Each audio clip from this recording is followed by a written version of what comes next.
Welcome to the International Teacher Podcast with your host, Matt the Family Guy, Kent the Cat Guy, and me, Greg the Single Guy.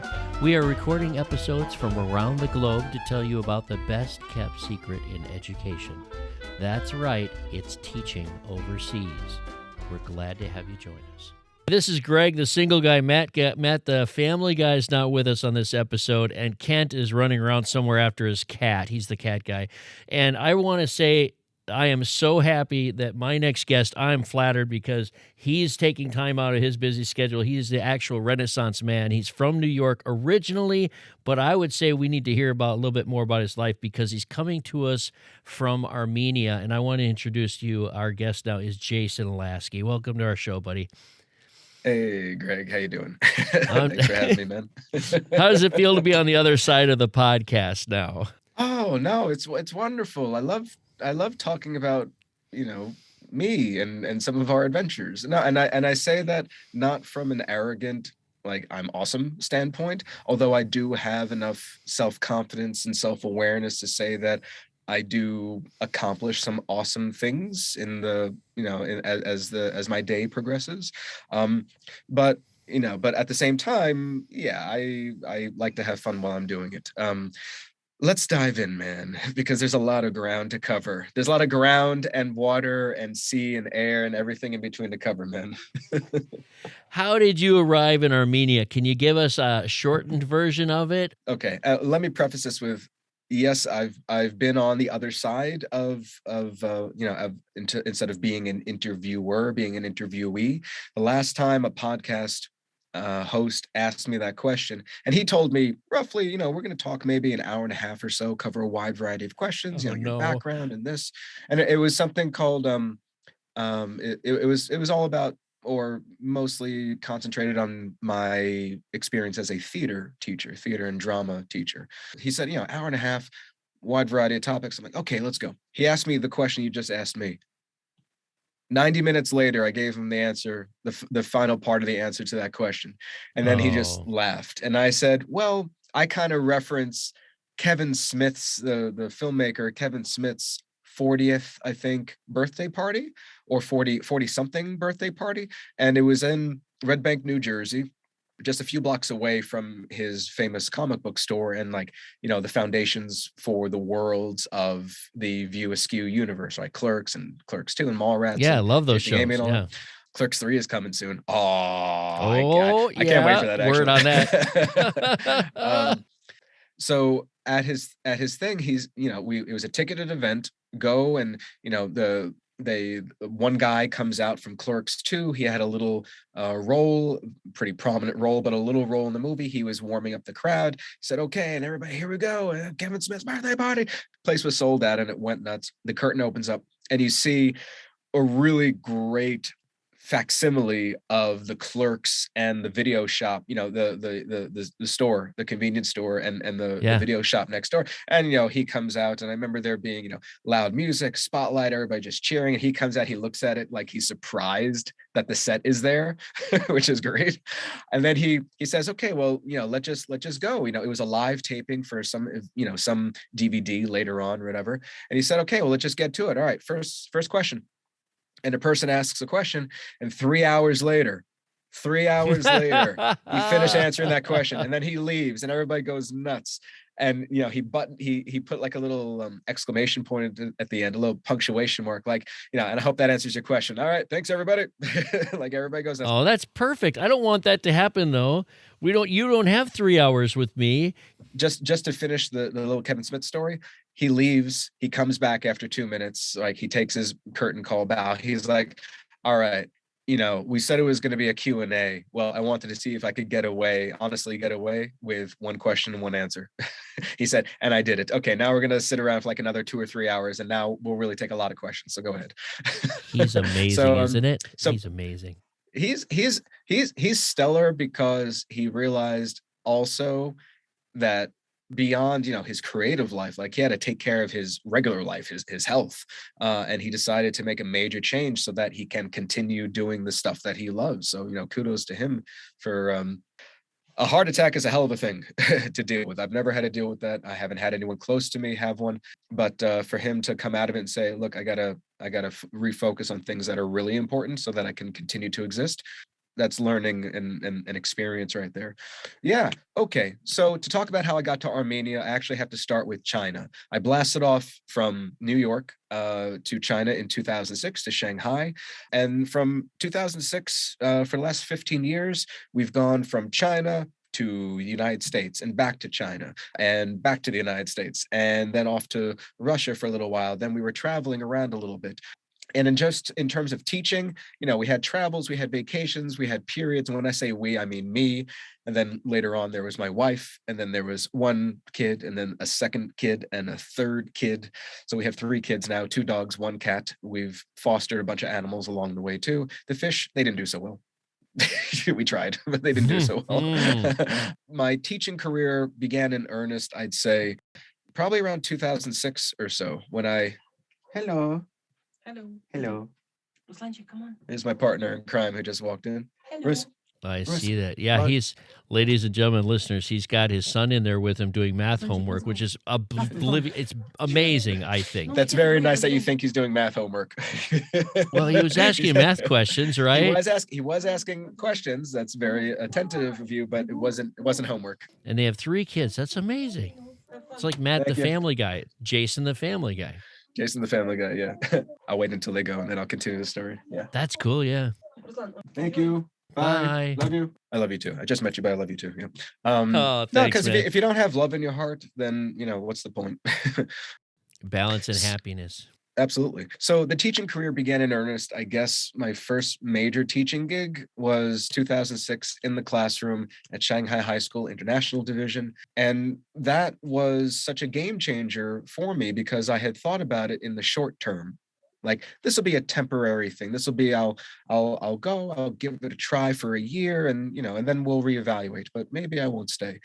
15 years later, I've worked in China in multiple educational environments, I'll call them, in educational spaces, virtually as well. In terms of me being, let's say, living, if we fast forward a little bit, in Kenya, Nairobi, working with a company based in Beijing, for example, doing online teaching. So this whole teaching idea, it was something that was not I don't want to say not supposed to, because that's very it's very big of me to say, like, this wasn't supposed to happen. It was supposed to be a completely different path. I was supposed to be a whatever, right? But it did happen, and it has happened, and it's based on the fact that I've made various, what I think to be bold decisions over the years. To first go to China, that was a huge deal. I was telling people I was going to go to China, and they're like, why? Why do you want to go to China? I'm like, I've never been there. I know people can teach. Like, I got the inspiration from somebody I went to high school with. He went over to Japan and taught English. And then somebody else who was in my university class, she went and taught for like half a year or a year in Japan as well. And I thought, well, that's so interesting. And the reason why China is because in the latter part of my undergraduate years at Binghamton University, I was getting more and more involved in various theater projects inside the department and inside or outside, let's say, with the community theater, the student-run community theater groups. And there was an exchange program, and a bunch of Chinese students from a prominent Beijing opera university came over to our university. They visited us, and they visited one university, I think, in Los Angeles. And they gave a demonstration and a performance and several workshops that we were invited to participate in about Beijing opera. And it was the first time that I had this kind of like wowing theater experience. I'd never experienced or never seen, I heard of maybe in passing, but I'd never been in the presence of Beijing opera students. Like, these words together had not ever, come together with me being a part of it somehow.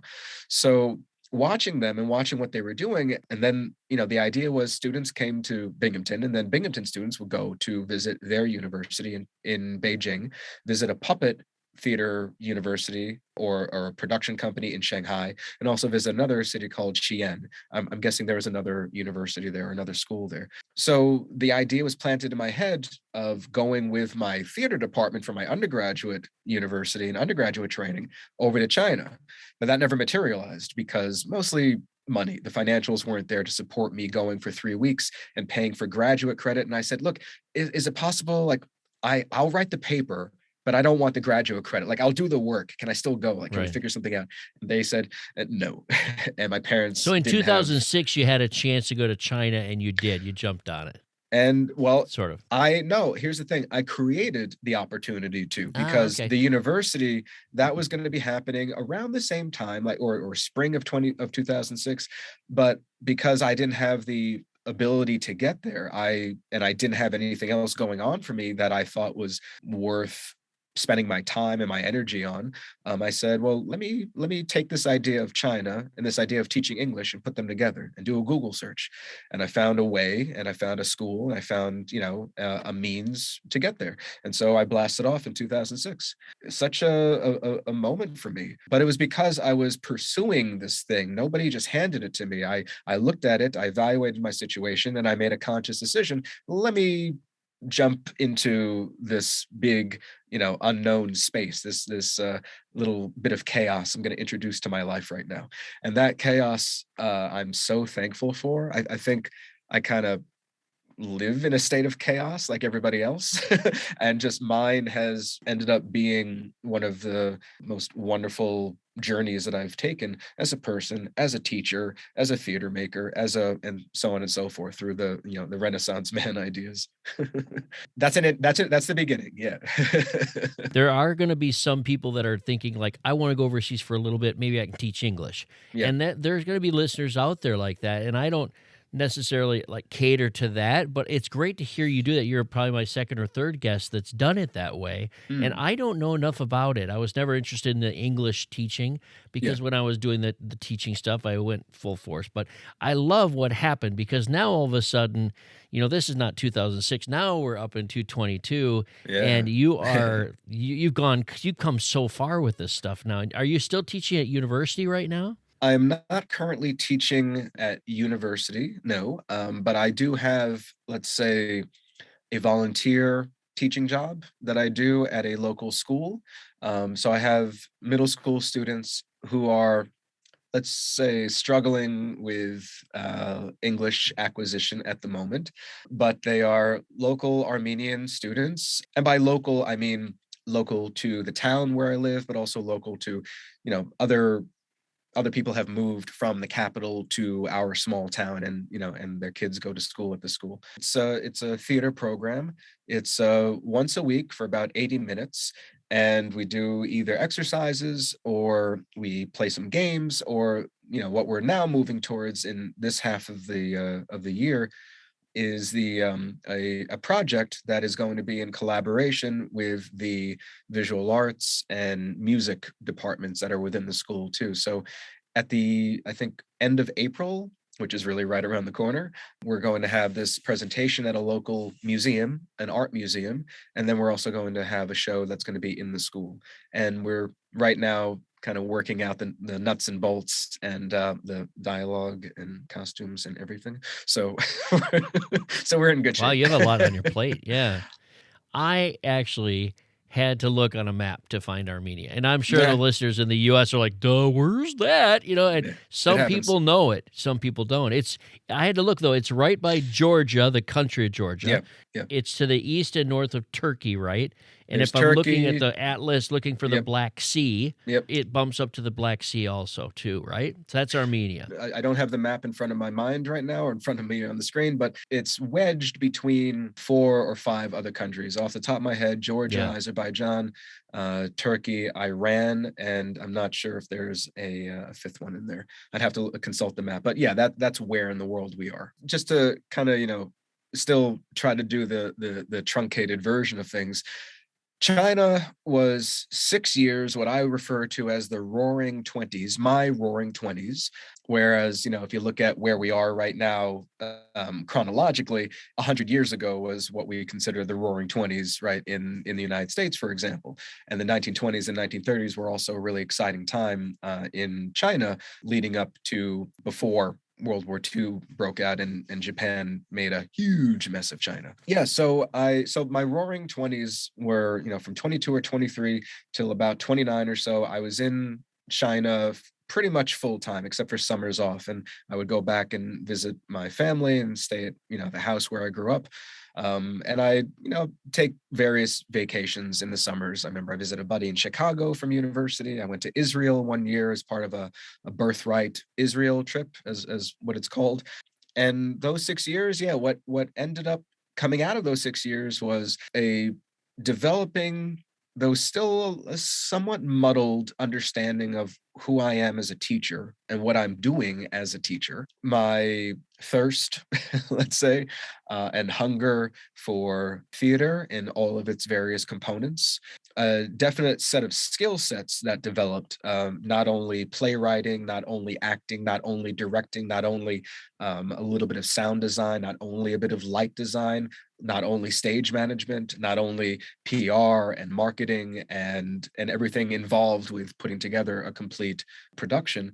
So that was something that developed as well. And the thing that took me away from China was what could have actually ended my teaching completely at some point or for a period of time was my master's studies. I wanted to leave China. I had had enough after 6 years, and I had enough of the kind of international school or private education company vibe, or the part-time tutoring gigs that would pop up here and there.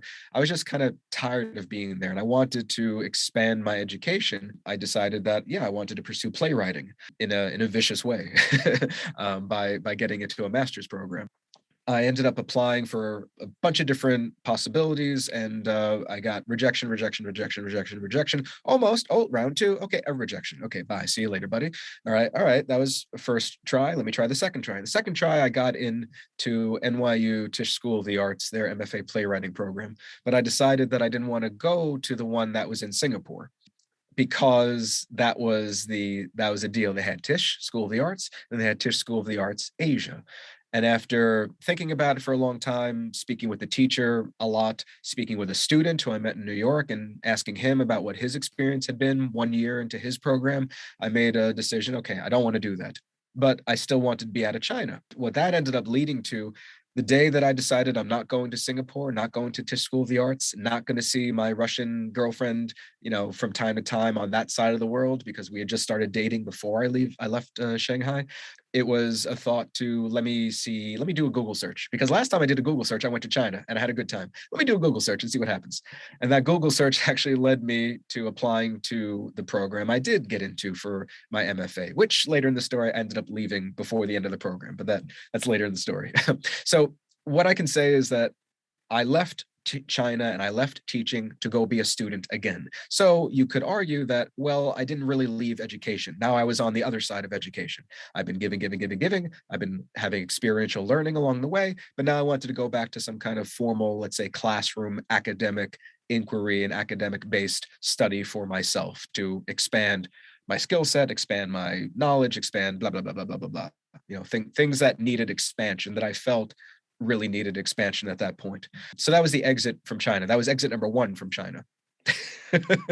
Well, can I break in for a second here? Please do. I'll keep Yeah. with your story. Isn't it rewarding? I don't know about other people and other teachers, people are in a business, but I loved going back to school.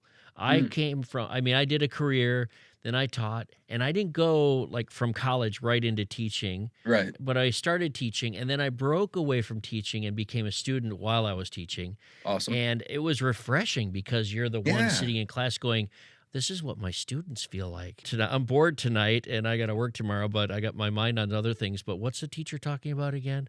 I didn't do my homework. I have to go and weasel it in. It was amazing to go back and be that student after being a teacher for so long, wasn't it? Sure. Yeah. I urge people to do that. Go and teach for a while, then do your master's Yeah. and do it that way. If that's your happiness. I mean, if it brought me a lot of happiness, and it sounds like it worked for you. So you got your master's. Yeah. Yeah. Okay. That's the Well, I first did. time you left China. So I didn't get my master's, and I was in the program for a year, and my girlfriend and I, we kept a long distance relationship, visited each other. I visited her. I don't need to tell you all the, details of the visits. We visited Da. each other. That's all you really need to know. Нет. But нет, да. Конечно.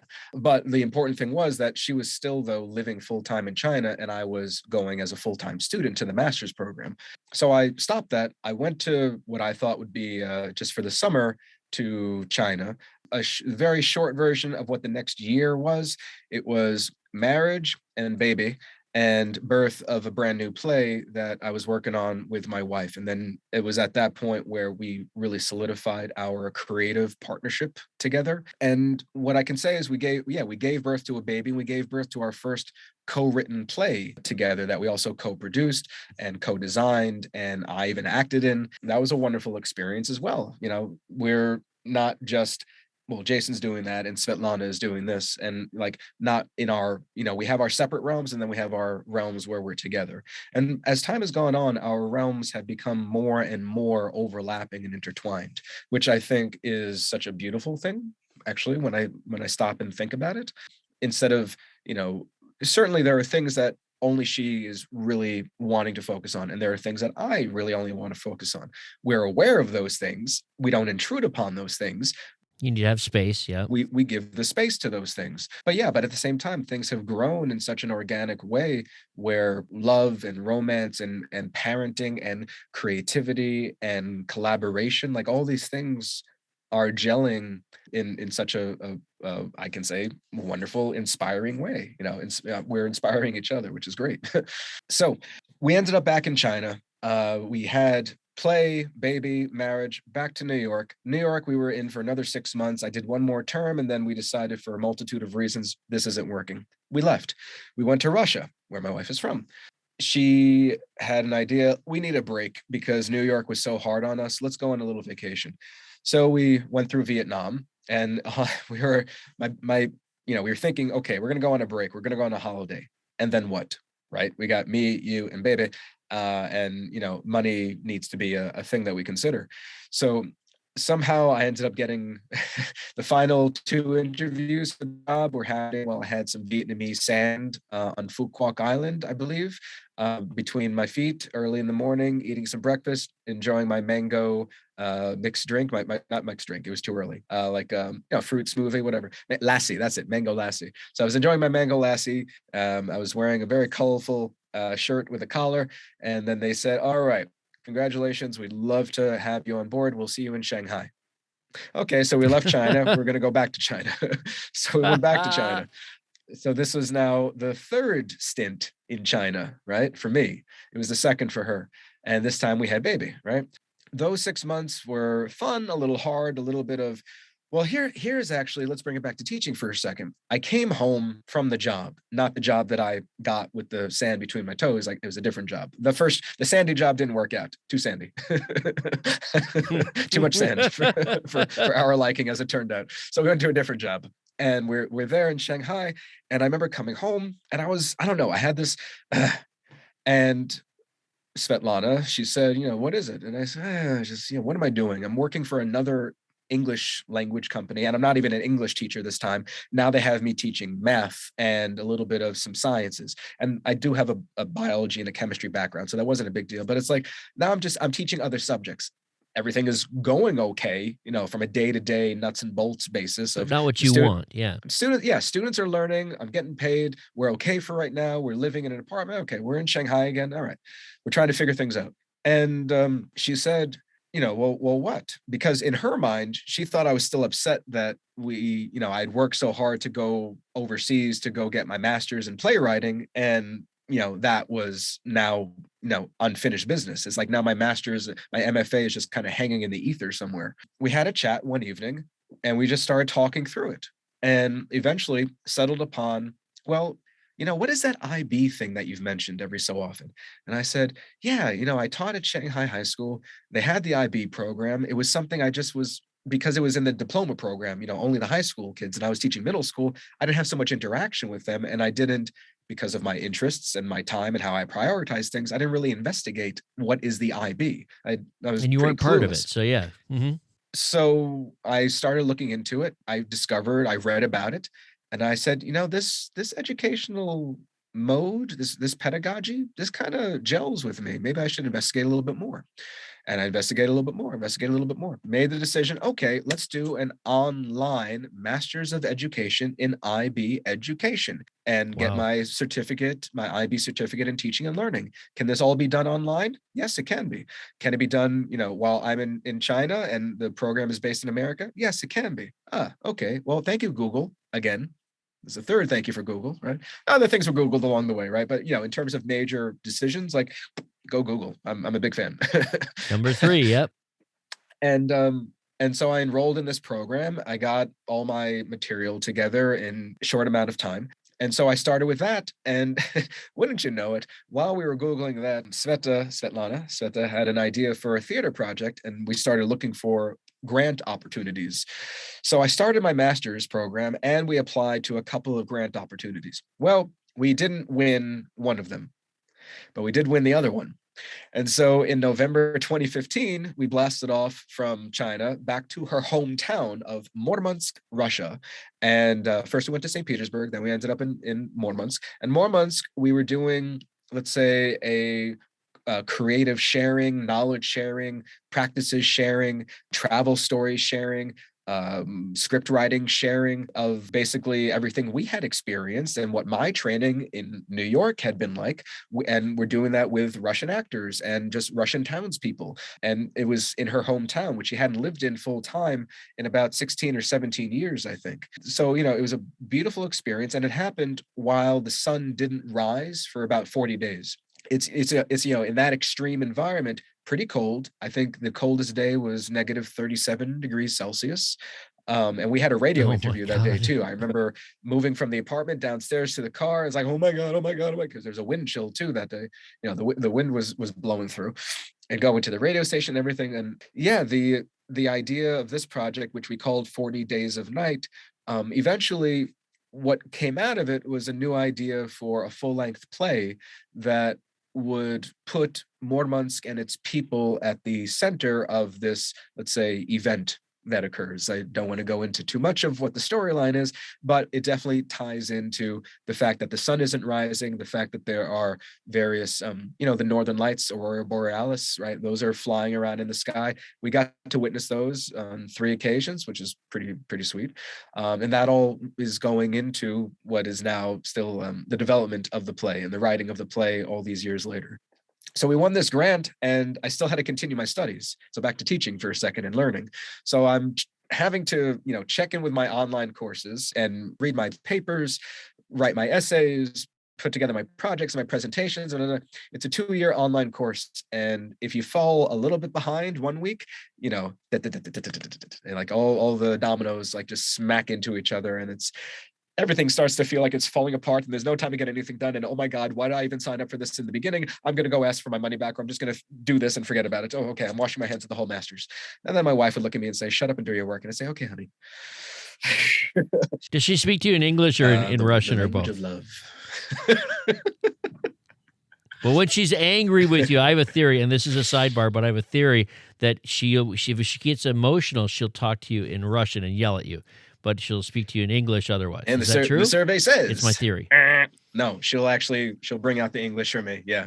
Darn it. But that's now. In the beginning of our relationship, actually, her English wasn't as, profound and strong as it is now. She had studied for so many years, but then that study had stopped at some point. And, it was a muscle that wasn't used, and therefore it weakened.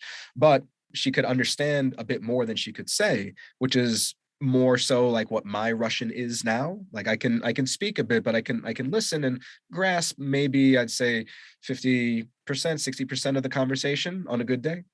Today's a good day, so we'll see what happens later when she's speaking to somebody in Russian. But no, when she yells at me, no, it'll be in English.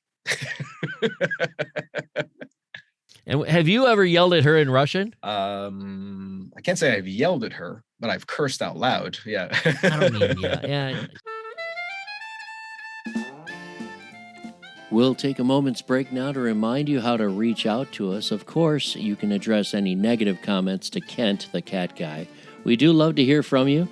If you're out on Facebook, we don't do that, but our handle on both Instagram and Twitter are at ITPExpats with an S, ITPEXPATS.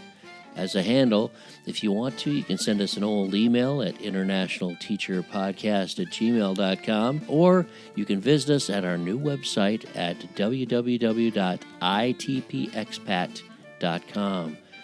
www.itpexpat.com. Well, back to the show. This is what somebody said about it. His name was, you said this, and it's on your website on one, and we'll talk about that in a little bit. Brandon Stock said of the Flea Theater in New York, he says, quote, "The beauty of Jason's worldly travels is the influence his experience has on the stories that he is writing for the stage." You can tell just by talking to you, your stories are influencing what you and your wife, Svetlana, are putting into your plays. I just think that's amazing. I mean, you're a playwright. You're doing the whole production thing, and it's just great. It's... I've got a part of me for the stage, so... It finds its way, I mean, the experiences and everything, everything that we've experienced. That was a really stupid way to say it. Everything that we've experienced ultimately is finding a way in, because the writing is coming from me, the acting is coming from me based on my memories, my experiences, my triggers, if we want to call them that, not in a traumatic way. When, for example, and Brandon, let me just clarify, he's formerly of the Flea Theater, because that theater has actually kind of fallen apart a little bit recently. But anyway, Brandon's words definitely ring true. I mean, the clearest picture of my mind is Sveta was pregnant with our daughter. We were vacationing in the Philippines and then after that we were going to go back to Shanghai. And it was sometime in Chinese New Year. So now, I guess roughly about 8 years ago, right? 9 years ago, something like that. So so we were swimming with whale sharks, for example. It's one of those things that you can do when you're in the Philippines. You can go to Cebu Island and pay. Oh, you just mentioned my favorite place. Oh, hallelujah, that's my favorite place. It's a volcanic. So he went to Cebu, and they had this thing back in, when we were there, where you can go and swim with the whale sharks for half an hour. And, it took us 5 hours to get there from the island we were staying on, Sikihor Island, to get to Cebu Island. It took like 5 hours. So we left at 5 a.m. and took many, many modes of transportation. We even got into a little motorcycle accident with my very pregnant wife. Everything was okay. No worries. It was just, it happened. Well, it was dark, it was slippery, and there was road work being done, and there was very hard to see. So I was driving, and I kind of if one piece of road is a little bit higher, but you're driving, you suddenly drive in the middle, it's like, and you're done, right? So, especially on a bike. Yeah. But anyway, so, the whale sharks, it was something that had been on Svetlana's bucket list of things, things that she definitely wanted to do in her lifetime. And it just so happened, we didn't know this, we didn't do this research beforehand, but it so happened you can go to Cebu and swim with whale sharks. She said, okay, we're doing that. And we found out because of some, just chats going on between the hotel owner / bar manager and some patrons. And so she laid out the whole thing for us. Okay, and we went, and we were swimming with these whale sharks. And that experience, and it was crazy because they say, keep 2 meters distance between you and the whale shark. They don't tell the whale shark that. So I know they run you right over, don't they? Their skin is like a wall, right? They got the strongest skin, of any. Whale sharks aren't they mammals? Are they mammals? Question, listeners. Whale sharks are not mammals. They're sharks. They're sharks. They're not whales. They're not Okay, whales. Like they're I'm not mammals Googling it like right we now. are. No, the Whale shark. The whales whale are. shark is a That's slow-moving, okay. filter-feeding carpet shark and the largest known extant fish species. Shark. Okay. So it's the largest fish species with the toughest skin. Okay, there we go. Thank you, Google. Correct. Thank you, Google. Thank you, Correct. Google. Thank you, Google. That could be number 4. So, you could have asked me. I would have backed it up. I mean, I guarantee it. I'm a diver all the time, man. and Okay. I do. You know, when I'm not doing this, I dive. Yeah, but that's another whole story. You know, we're with you. So well, we're close to your story. So you know? we were. I'm a diver also. So hey, hallelujah, man. So yeah, we were just snorkeling with the whale sharks, and then that idea, that those images, those very particular experiences ended up in the first play that I ever had published and produced at 2 different New York City festivals. Soon after, actually, I left the playwriting program in New York. Yeah. And that was the one that I got into. I told you I didn't go to NYU. I went to this other program. This other program was called the Actors Studio Drama School at Pace University. Can we stop for a second? Can you tell me the names? Can you publish these plays? Yeah. You're the playwright. Can you tell us the names of these? I mean, my nephew really is in New York right now in acting, but I'd love to know just the names of these because I don't want you to brush by them because it's publishing a play, being a playwright. I can't even imagine what it was like. Can you give us the names of these? One play is called Men. Well, okay, let me back up to the one that Sveta and I wrote. That one is called Rendezvous, a tragic comedy. Rendezvous, a tragic comedy. The one that was performed in China, the one that she and I gave birth to. The next one is Mend the Envelope, and that's a 1-act play. Rendezvous is full length. Mend the Envelope is a 1-act. Brandon, he directed a 10-minute play for me, and I'd actually have to look up the name of it if you give me 1 second. Well, that's cool. Google it, buddy. I'm gonna go to my website, jasonlasky.com. Hey. So what do we got? That one is called Facta non verba. Facta non verba. And that one I did a little bit of research into some Italian leaders who once upon a time lived and breathed on this earth, and played with their backgrounds and played with one particular politician's fall from grace, and that's what the heart of the story is based on.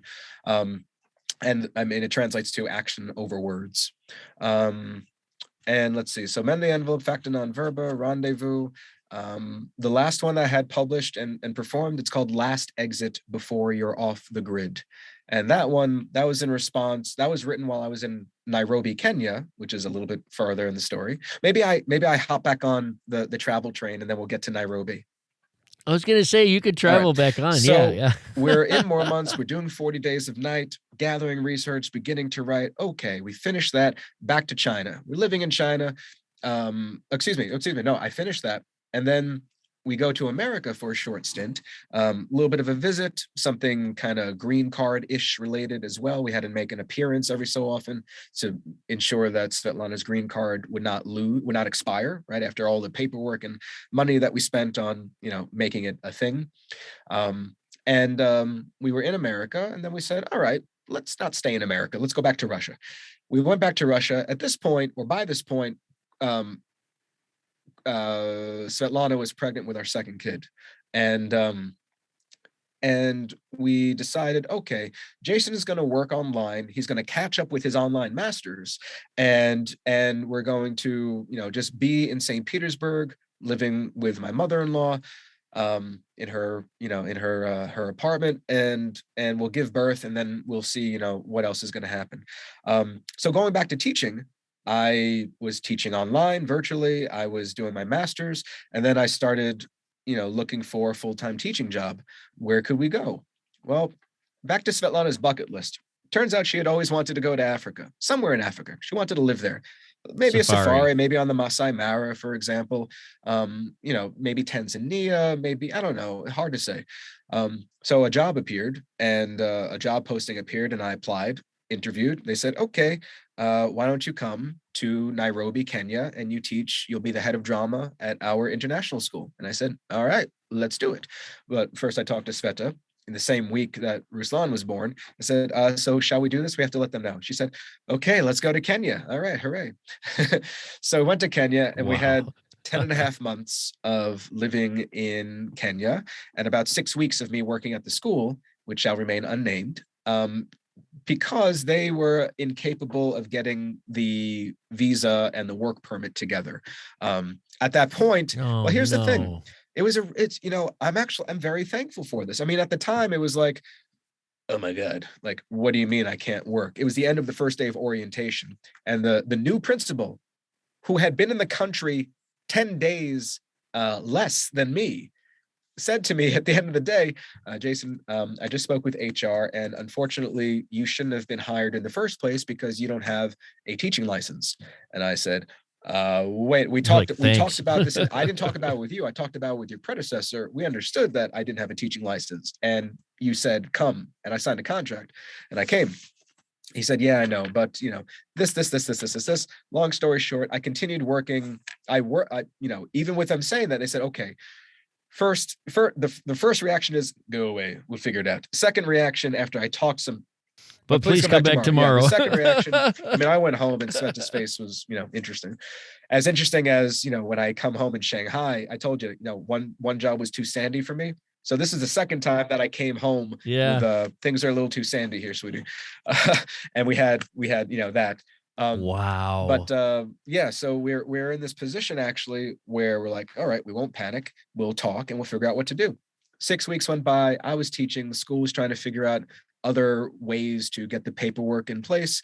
We came up with some pretty creative solutions. One of my solutions was, well, if all you need is a teaching license, can I go get my teaching license? And they said at that point, well, yes, you could.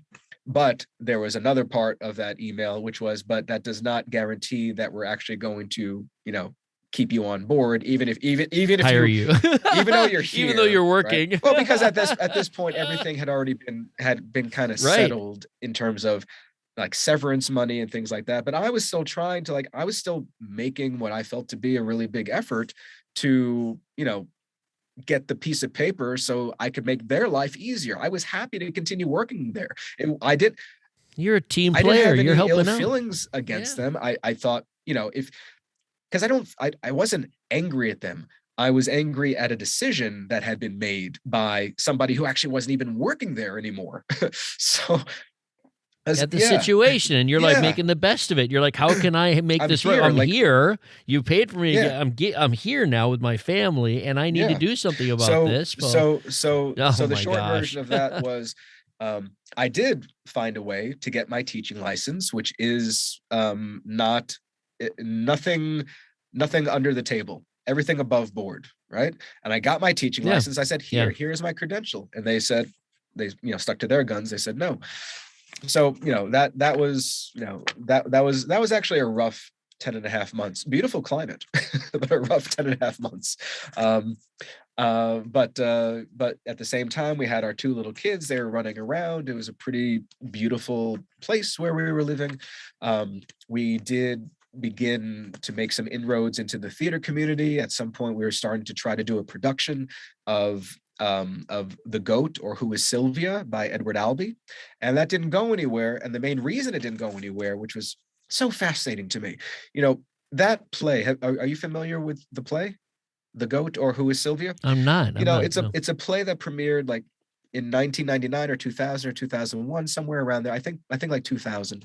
And it was such a major whoa when it premiered, and it was nominated for, I think, the Pulitzer, I think, for new play. It was, it's regarded as a very, very great play about love and definitions of love.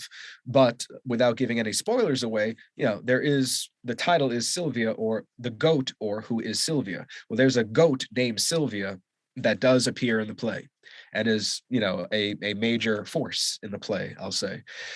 Now, the thing about it was, one of the characters in the play is gay, the son of the father who is at the center of this, world of chaos. The son is gay. And and then you have this goat character that does make an appearance on stage and is at the center of attention for all of this. But for the actors that we were trying to work with in Nairobi, the thing wasn't about the relationship between the father and the goat. The thing was that the son is gay. And that was a really amazing experience. Like I got asked a question, like, and word for word, well, how do I play gay? And it was at that point I said, okay, this is not a play I think we're going to actually be able to do here, because culturally, that may not be the right place to do it in the right time, because and I don't know much about Nairobi, but if that's something that they're asking you, my gosh, that's really, it's one of those things that you can't tiptoe around when you're in a different culture, right? When you are a guest in their culture. Boy, what did you say to that guy when he said, "How do I play gay?" You're like, let's talk later about this. I think in the moment I may have said, well, let's not focus on, playing gay. Let's focus on, what is the relationship between this person and this other person. And they also had a problem. They also had a problem with, not only how do I play gay, but they were adamantly against a stage kiss between two men. As opposed to, and I'm kind of insinuating, I'll go back to the goat, or who was Sylvia, right? They were more adamantly and physically and visual and visibly like shaken by the notion of having an onstage kiss between two men, as opposed to, the relationship between, again, the father and the goat. Because that totally overshadowed everything else, right? Because in Nairobi, like the relationship between people and goats sometimes is food, and sometimes actually, again, without getting too disgusting, is something else. But it's something else that is normalized in that culture, whereas a gay stage kiss is not normalized. So this was a great eye-opening experience in terms of, different cultures, different views, and like and belief systems that, freeze up when you put a different kind of idea or perspective in front of them. It was great in that sense. It's fascinating to learn how another culture deals with these things. I mean, some of the cultures that I've been in, and the whole issue of gay, and it's so that different it is an around issue. the world. I mean, it's Catholic South America. Yeah, I know. Catholic South America, right? Or Catholic Central America. In Honduras, I remember it was a huge thing at the time when I was in early 2001 to 4. And it was just this, hush, hush. Taboo. Everything's I don't know how it is anymore. I haven't seen it in a long time. It was definitely taboo. Right? Definitely taboo. And it was taboo in Kuwait when I lived there. And yet there were so many undercurrents going on. It was taboo in every way, shape, or form, but it's there. But the fact that Nairobi, that they couldn't even really deal with that and focus on the relationships more, that's fascinating. Now, what's more fascinating is later on, somebody I had met while I was there, this other international theater maker and collaborator, this lovely guy, he was open to the idea of being in the play. He was happy to play the father. And then when we decided not to move forward for various reasons with that play, and also with another group, there's another play I was going to do with them, and that wasn't working out for various reasons as well. Later on, he said to me, "Hey, Jason, haven't talked to you in a while." It was a little Facebook Messenger thing. Would you be okay with me taking on the goat, or who is Sylvia, with my actors and performing it? I said, absolutely. I said, I'd be really interested to see, how you present it. Yeah. And how I did see some went, pictures. I read. Did it go through? They did it. I think they did it in at least 1 or 2 different theaters in different cities. So they did do it. I saw pictures of the production. It's like, okay, that is in the production. I'm just curious, like, how they dealt with a couple of the ideas that I spoke about before. So, blessings to the guy for him wanting to take it on, at least in some form. But anyway, so Nairobi, you know what? I was going to say, I would touch in with Nairobi a little bit there. I just do have an experience. It was very short. We went on safari from living in Cairo. We went on safari during Easter Okay. holiday, I think it was at the time in Yeah. 2005, and we went down through Nairobi to get to Arusha, and we stayed overnight, whatever, and had Oh, a cool. great time just visiting Nairobi. But the main feeling that I had was just, I am Mm, white. It was the beautiful dark skin of the people that I was around in Nairobi. I mean, I felt like I was a beacon, like this. Here's yeah. a white guy, and it was amazing because I have never felt completely minoritized like that. In that, like I am the one person that's different, and that was the first Yeah. time of many that but I remember it distinctly because Nairobi was a vast Mm, city and we yeah. went through it quickly to get to another point. It Yeah. was a point in our journey, but that was a feeling that I can remember it for the rest of my life. Just feeling that, saying, "Wow," because they're so beautiful. They're very tall. Yeah. In general, very Yeah. generalized speaking here. But I had a very brief. It Right. was very brief, but it was beautiful differences in our skins. It Yeah. was great. But that was my Nairobi experience. Of course, then the safari changed my life too, Yeah. and the Maasai tribe. By the way, I love talking to you because I'm getting all the backstory on your life that goes with your Yeah. website, because we are going along with your website. There's pictures of you with one of your children in front of the Maasai as you're doing a tour of Mhm. their village or doing some kind of, I don't know what the story is, but I went to the Maasai tribes and I have great stories about just visiting for an hour Yeah. with the Maasai tribe. But and I did a trade and all that. I mean, amazing. But here's a picture of you with one of your children, like with a sash from one of the Maasai, and the tribesmen are all Which behind you. I guess that was one of the pictures I is that in the remember. playwright one? Which section are you looking at the picture? Oh, it was in one I'm of the. curious. Yeah, it was just, you have so much on your website. You have I several got to yeah. websites. I mean, it's amazing. When I wanted to, to just research a Yeah. little bit about you, but it took me over like 2 hours just to go through and see all the Oh, wonderful thank you. things that you're involved with. No, thank you for Literally, taking the time yeah. to do that. It's much appreciated. um, Well, that's also why you need two websites to do all of this yeah. stuff, right? It is Well, amazing what you've done, and all because overseas. so much of this, my interests have opened up many different fields, and to try to contain them in one place is really difficult to do. I could put it all on one website, but I think it would be very messy. Plus, I think having a distinction between, like my teaching and my writing and acting and things like that, and the voiceover um, field that I've been getting more and more deeply involved in, and especially in the last few years. I think it's really important to, to say, here's like more my artist profile, if you want to call that teaching and artistry profile. And here, well, it's a different art. And it's definitely surely more business conscious as well, in terms of the voiceover side of things. Absolutely. Your business has to Yeah. separate a little bit. You've got so many things going on.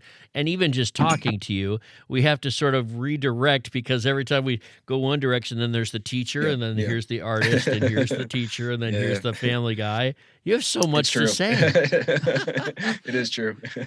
So Kenya didn't work out for you, though. I had 1 year in Egypt. It was the same Yeah. thing. It didn't work out, and I just had to accept that, and I went somewhere else. It wasn't, by the way, I'm going to plug this. It wasn't the right fit for you, right? It wasn't on you. It was the school Yeah. and you together. They Yeah, call it the right fit. I've come right? across that term before, and I look at it more as the universe is trying to make a point. And if you're not paying attention to what the universe is saying, then you end up introducing possibly and probably a lot of unnecessary strain and stress in your life. At the same time, you got to stand up and you got to fight for the fact that you made a mistake and we are here, and you need to make good. You can't just, cut. Make Do it right. something, Absolutely. make an offering to make it right. And then the stress ends up being, okay, where's the compromise? Where's that middle ground where we can make things right? And I'm really thankful that I didn't just, slink away. I stood and I said, no, you got to deal with this. I'm proud of you too. Cheers, man. I don't even know you, and I'm proud of you already for doing that. Hey, I have a question about one more thing Sure. about Kenya. Did Svetlana fulfill that bucket list with your experience Well, there? we did live in Africa, You and think? there was another thing to end for the bucket list to have checked. So now that's a great segue into that. So we're in Nairobi, It is, back yeah. to teaching, back to learning, virtual teaching, virtual learning, getting through my master's, and I have to now go back a little bit to when Svetlana and I were having the conversation about me getting the master's. She said, "You know what? You're going to get your master's and you're probably going to get an amazing job teaching at some amazing school. And hey, is there an IB theater program, by the way? Google. There's IB MYP drama theater, and there's also IB DP theater. Yes, there is. So middle years Middle years program program, yep. and diploma Mhm. program. Okay, you're going to get an awesome teaching job teaching IB DP theater when you finish your master's. All right. That's almost verbatim. Let me flash forward to Nairobi. I'm teaching now at the Kenya National Theater, at the Nairobi Performing Arts Studio at the Kenya National Theater. I'm working with some local actors, working on various techniques, let's say. It was a short-term gig. And at the end of that gig, which I think was like 6 weeks or so, like I contacted the guy who runs the thing. I had been, every 2 months or so, I'd write him a new email saying, "Hey, how you doing? Hey, if you need anything, please keep me in mind. Oh, and I'm doing this, blah, blah, blah, blah, blah." He finally says, "Okay, Jason, would you like to come teach for us?" I'm like, all right, perseverance pays off. So I went and I taught. And then it was a question of, well, are we going to stay in Nairobi or are we going to go somewhere else? Nairobi or somewhere else? Nairobi, somewhere else. Here's an opportunity to stay in Nairobi, to go teach at a school that is developing a drama program that has some kind of link with some US university or US theater or something. Okay, that's kind of interesting. And we're thinking about it. Okay, well, they present a contract and we decide, okay, we're going to stay in Nairobi. And then I decide to do just one more Google search. And this Google search actually Oh not boy. just a Google Google number search, 4. like a very focused, because at this point I've gotten used to, Teacher Horizon and tests and, and other platforms like that for teaching jobs, Now right? it's a Now Google it's a Google hunt. hunt. That's a Now very it's a focused hunt. Google hunt. Yeah. And I have a bunch of profiles in different places. I have to periodically update, my qualifications and blah, blah, blah, and all this and that. So long story short, I do one more search and I find that UWC Dilijan College in Armenia is looking for an IBDP theater teacher. Really? Bingo, bongo. I Bingo. contact them. And first they said, "We'd love to have you, but there's a housing shortage." Then after about 2 weeks and thinking and writing back to them, we said, "No, we'll figure it out. Let's make it happen. This is too good an opportunity. Let's make it happen." So I got that. So they said, "Okay." So on a Monday or a Tuesday, they said, "Okay." On the following Friday, I turned in my last, let's say, thesis or portion of my thesis for my Master's of Education the same week. And I Wow. did, and I pressed enter, Wow. hotspotting my computer because we were on the road underneath the sign that was demarcating the equator. Bucket list. So I press Oh, enter at the God. equator, the same, because what you have 1 week to go you have 1 week before you have to like pack up and go because, the rent was something that we were factoring in. Like, are we going to stay here for the summer? Are we going to go to Russia? Like, what are we doing? All the So, stars so, were just so everything, aligning. It was so the everything, time to everything do it. aligned. And, instead of just packing up and, gradually it's like, we spent a week, I think, on one last hurrah, going to the equator, going to a very special elephant, not elephant orphanage, but this hotel that not Queen Elizabeth, but Princess Elizabeth, the current Queen of England, Princess Elizabeth II, she went to for her honeymoon with her prince. And while they were on honeymoon, her father died. And then she became the Posh. Queen of England, right? So we were staying in the Princess Elizabeth suite, no less, overlooking this beautiful expanse where like 50 or 55 elephants came and all came together. Like a whole herd came. They were drinking, they were playing, they were eating. Our 2 little kids at that time, I they're like love it. looking at like 50 freaking elephants in one place. Like it was, we got whale sharks and we got, elephants right there, right? It really is Mind-boggling, mind-boggling. isn't it? The same thing. We were in St. Petersburg, Russia. We take our kids to a mall to play in an indoor playground, and there's like this video screen, and it has a picture of a black and white picture of a giraffe, and you can, press pink and then like finger paint pink, and you do the colors and all that. So I have this great picture of our daughter at the time playing with that touchscreen, and then right next to it is when we went to the giraffe orphanage, or the giraffe refuge that's in Nairobi. And she's And she's touching touching a and real feeding giraffe. a Yeah. real giraffe. And I was feeding the giraffe, with the whatever the food was, the pellet, in my mouth. Even they got long, slippery, slimy tongues, I gotta say. But Dads do that, though. Dad's gotta do that. Dads have to do that with the mouth thing. I figure. I'm not a daddy, but my dad had to do that kind of stuff. Yeah, I agree.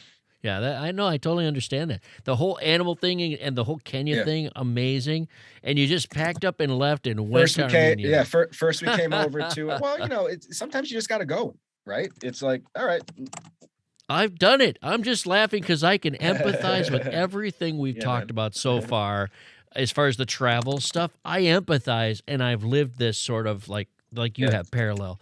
And my story is vastly different, but we have so many interconnecting parts of our lives in general. That's international people do, right? And I talk just like you do about this. The story is just never goes end. on and on. How do I tell you how I arrived in Armenia if I don't tell you that I was in Nairobi? And how do I not tell you, about Russia and everything between? Like, it's all linked, and it's a beautiful 15-year or so tapestry. It really is. I'm not trying to inflate the words or anything, but it's true. It absolutely is. So we ended up in Armenia. There, you got the answer to your question. Is that about an hour? Okay, I shaved a half hour off my clock. No, I love it. It's not even your birthday. We came here August 2017. I taught at that school for 3 years. July 2020, I was finished, and we decided to stay.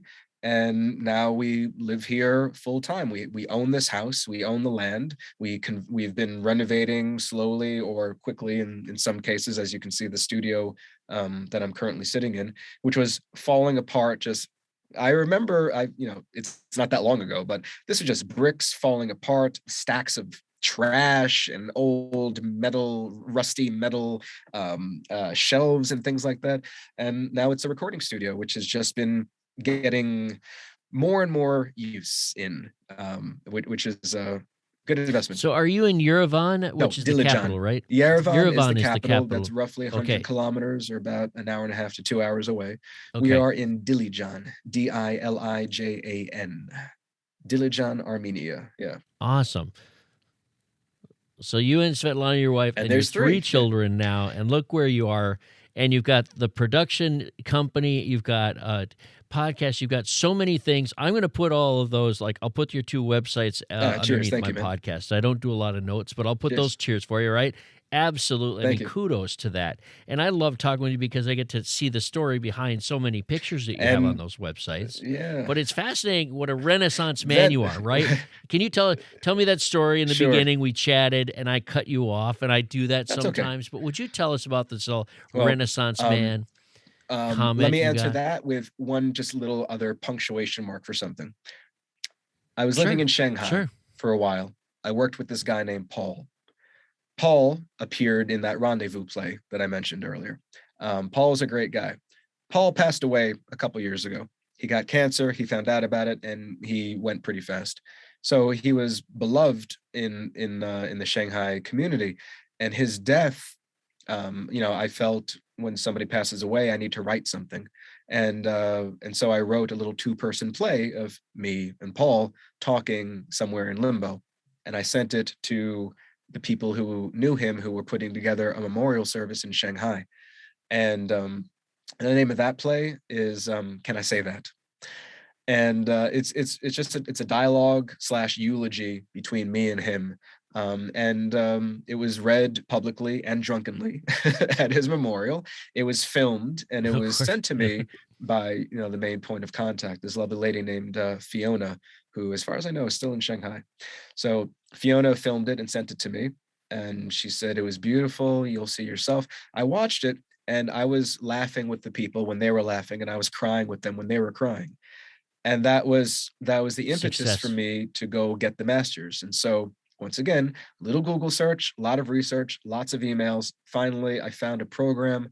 and they were willing, after I wrote a very long essay telling them why they should consider me like a second-year student, not a first-year student, and they agreed.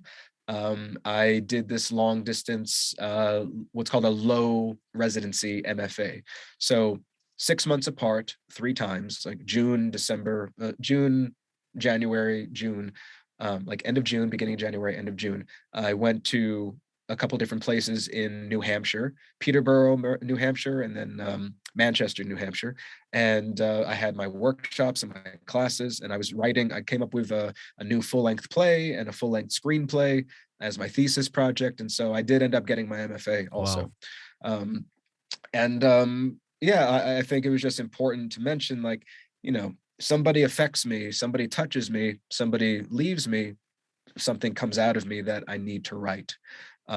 Recently, the playwriting professor at Actor Studio Drama School, a guy named Edward Allen Baker, he passed away. I wrote, a little kind of tribute to him, like so many other people did.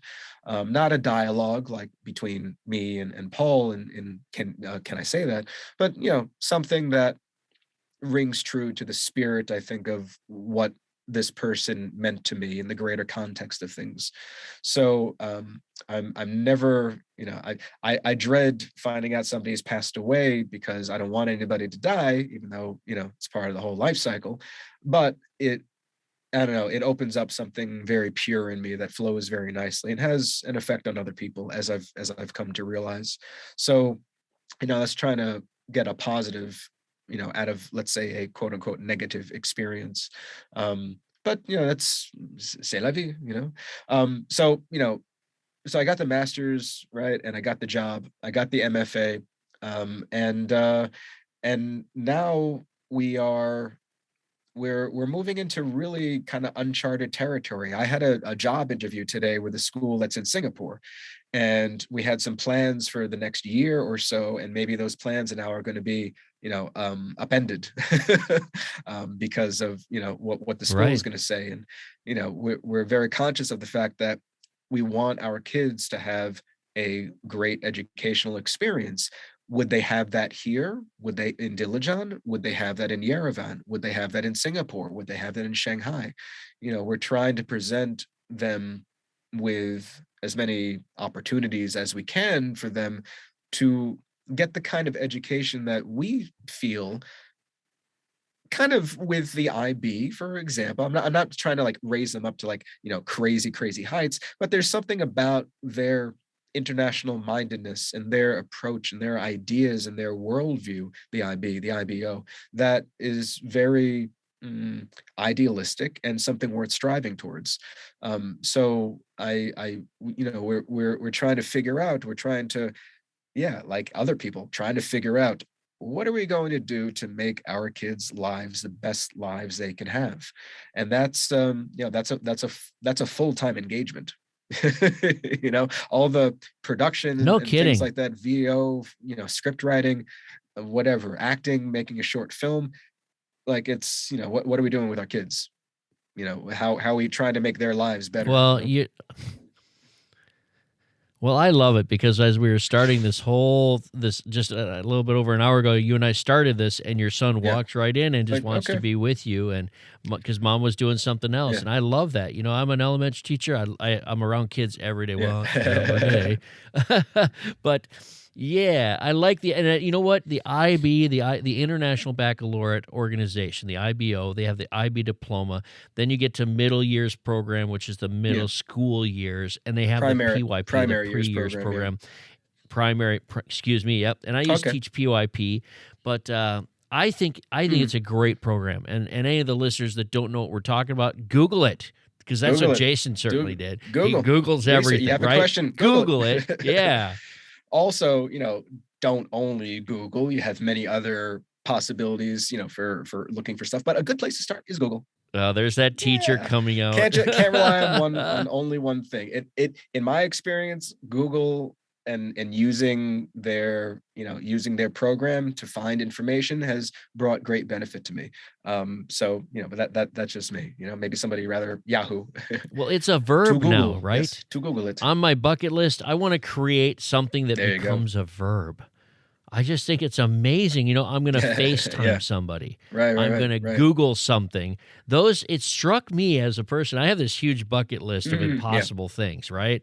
But I guess that's a lofty one. I have to have something that's lofty, otherwise you don't grow, right? You have to have a really high Absolutely. bar set for yourself. When I was applying for the programs, all the different programs, if I think back to even undergraduate, like when I was in high school, I had some lofty ambitions, but I also had some, realistic expectations. But I can't let those realistic Yeah. expectations get in the way of, quote unquote, the dream or the focus or the big idea. And find ways to get there. Perseverance pays off. You did have a question before. I said, let me answer that by first talking about Paul, my former colleague. I don't remember what your original question was. I apologize so much. You know what? I'm just Okay. going with the flow. I'm going with the flow. I don't remember either. But you know what? I'm afraid I'm going to tire you out with this. I do want to know one thing for our listeners. What's your next step?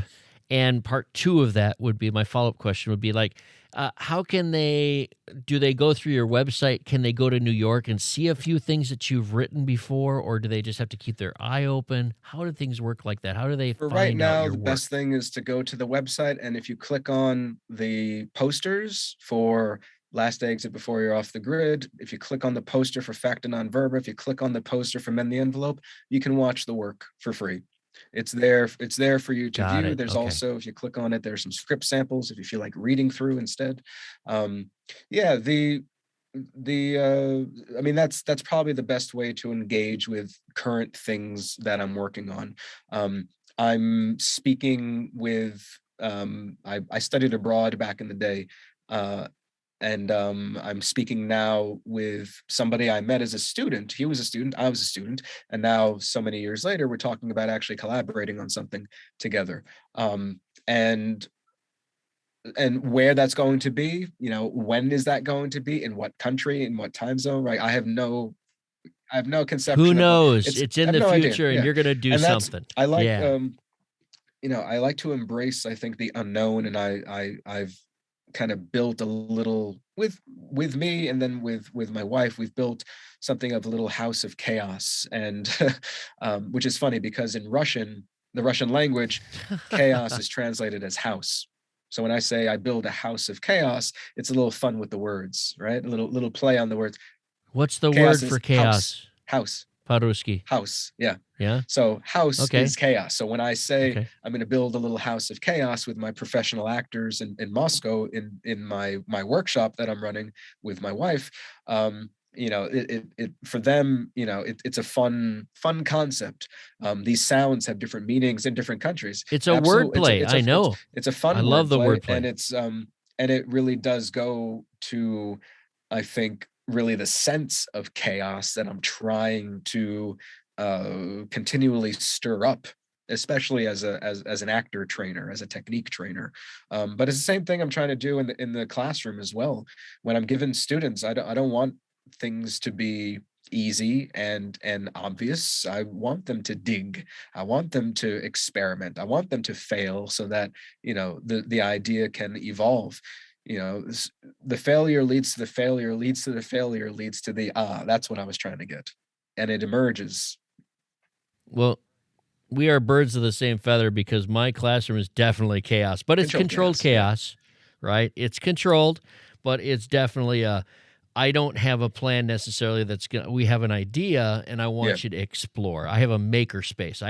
We call it the future lab, but it's Cool. a maker space. That's the local, that's the Right. current jargon right now, where they come in and they're Yeah. tinkering. It's a Tinker, tinker, tinkering tinker. lab. You throw Legos at them and they say, "How do I do it?" And you're like, "I don't Yeah. know, build something." Right? I love that idea, and I've always seen. I have quite a few friends that are in different kinds Mm. of stage performance or stage, different parts Mm. of stage, right? And anywhere from the production people to the sound engineers to the people actually acting up on stage. And I love the idea of improv. I love the idea of stage. I love the idea of it's right now, it's Yeah. happening right now, and I could talk forever about it, but I really appreciate it. And that's, I guess, one reason why I reached out to you too and grabbed onto that. It's like, this is a man that's bringing the arts to different parts of the world. It's like one child at a time. Your family's with you. Yep. Your family's with you about this too. And you're a fellow educator overseas. And I love having you on because you're in a different kind of story than everybody else, which we all have our stories, different stories. And this is a great story. And I am so happy that you are on my show for our show for this. And I'm sure Matt and Kent will be enjoyable. They will enjoy it. Spit it out. I thank you for being on my show, though. Let's put it that way. My pleasure. Thank you for the platform. Thank you for your time. I've been saying this actually. I make it. I hate breaking into routines. I really do, even though routines have their place. But I've been making it a routine thing to say, thank you for sharing your time with me, because it is the most important and most valuable commodity that we have, that we can share with each other. So thank you very much. Thank you to your co-hosts. Yeah, and back at you. Yeah. I'll quote one of my colleagues right now. In fact, it is Kent. He's the other guy that sits in. Kent guy says, and this is true for you too, right? Yeah, this is true for you, Jason. Thank you for being here. Cheers, man.